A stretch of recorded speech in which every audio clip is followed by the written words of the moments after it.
Hey everybody, welcome back to Much Mondays. Once again, we are talking about The Rise of Skywalker. And in this case, we're talking about the novelization, which at this point is not even out yet. But you may have heard that it does a couple things to, air quotes, clarify some stuff from the movie. Specifically, we're talking about Palpatine and explaining how he came back to life. So here it is. He was a clone. The whole time he was a clone. Now, there's nothing on the surface wrong with that, okay? A lot of people speculated that that was the case, but the movie does not tell you that's the case. That's my whole problem, is that the movie does not just come out and say this, and we are now having to rely on another source in order to confirm this thing for us that should have just been in the movie. Why does this matter? You can see that I'm just like exhausted by this at this point.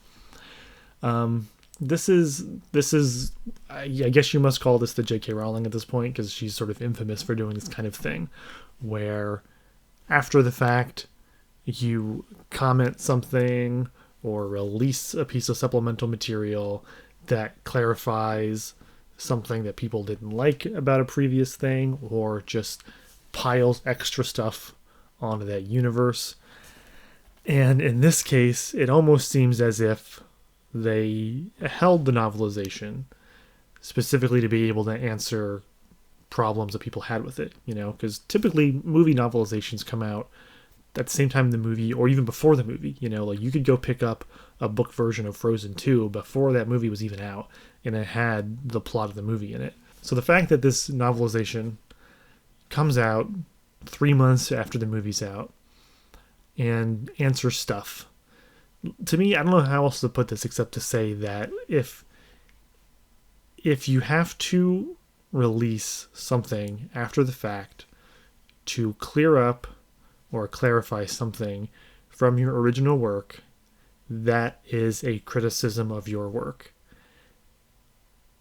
Sequels, maybe you could get away with something like that if you... No, not even that in that case, because in that case, if you're like, something happens later that maybe answers a lingering question from a previous one, or clarifies something, or gives something new meaning, that's one thing. But if you release a sequel to a movie that just answers a very obvious, important question from a previous one, I'm still going to say, hey, that is probably a problem. This is just like, this isn't even the first thing that they've done. There was, The Art of Star Wars, The Rise of Skywalker, I think that's the book, explained what a force dyad was, which is something that comes up in the movie and is a whole new term, and no one knew what the heck it was. It's just frustrating, especially like for me as someone who has loved these movies and is a creator on my own, to think about the fact that this is stuff that just could have been done and got cut or something, So looking back at the excerpt from the book, because the book's not even out yet, I'm sure when the book actually comes out, there will be even more in it that answers questions that we had. It says that not only is he a clone, but the spirit occupying the clone is the original emperor. So it's not even the case where the clone army was all clones of Jango Fett and they're all their own individual people. In this case, Palpatine presumably cloned his body, and using force magic was able to transfer his consciousness into there, which would, if you explained that like at the beginning of the movie, it would have actually set up what happens at the end of the movie, and would have, leaned into the questions that I had about like what was he trying to do. I called it the force fusion dance at the time, where he's trying to like combine with Rey for some reason, and it's just sort of like weird, like why is that happening? What's the game plan here? What's the end point? And if he has the power just to sort of transfer his force consciousness, or whatever you want to call it, to a different body, then that sets up and actually helps to explain what's happening at the end of that movie. It helps to give you an understanding that he has this power and he could jump into Rey's body, and that's what he wants to do. And there's a line here about how it's an imperfect vessel unable to contain his immense power. That idea sets up the fact that he's looking for a new vessel, and like imagine a version of this movie where when you first meet him, you find out that he's a clone, but it's actually Palpatine's spirit, and his body's crumbling, and he needs a new vessel. And your first thought's going to be like, okay, oh, this was Kylo Ren's deal the whole time. This is why he's here, and Palpatine wants to, jump into Kylo Ren's body. And then later when you find out that actually, no, it's Rey that he wants, and specifically Rey is Palpatine's granddaughter, that actually makes that twist even more interesting, because you have had a specific expectation established by the new rules of this movie. You find out from the beginning he's a clone, he wants to get a new body, it must be Kylo Ren. It's more interesting and more surprising to you later to find out, oh, he's actually more interested in Rey, rather than what we got, which was he's interested in you because you're his granddaughter. Okay, why? Yeah. Like, I don't want to do these videos like angry, and I want them to be more of like an exploration of like a sort of media topic thing. But in this case, like, I don't really know how else to approach this except to just be like, do better. Like, they had all the money in the world basically, and they have to release the novelization to explain their multi-million-dollar movie. Like, why does that have to be the case? This, even if it had been in a line of dialogue, yeah, maybe might not have been the most interesting. Maybe we still would have been like, oh, that was dumb. But it would have been in the movie. You could have at least pointed to it and said, okay, here's the explanation of what's happening here.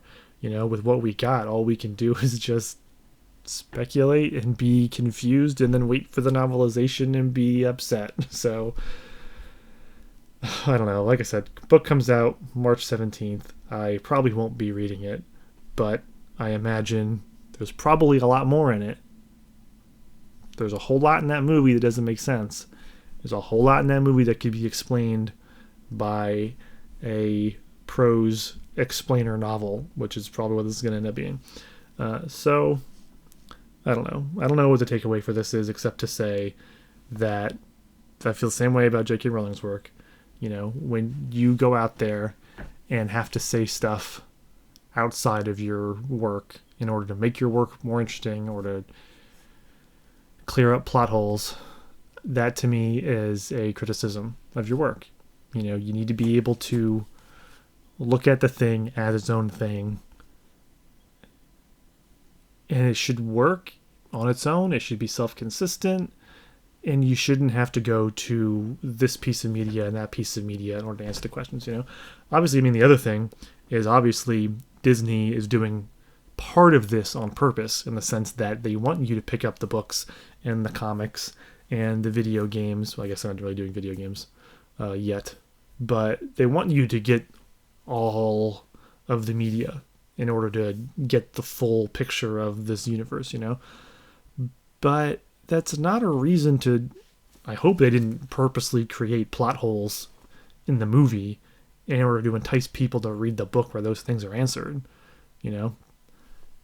This seems like it's just a very, very poor execution of that idea. The idea that get the books, get the comics, get the movie, get all of the different works of media together. People will be interested in the whole thing.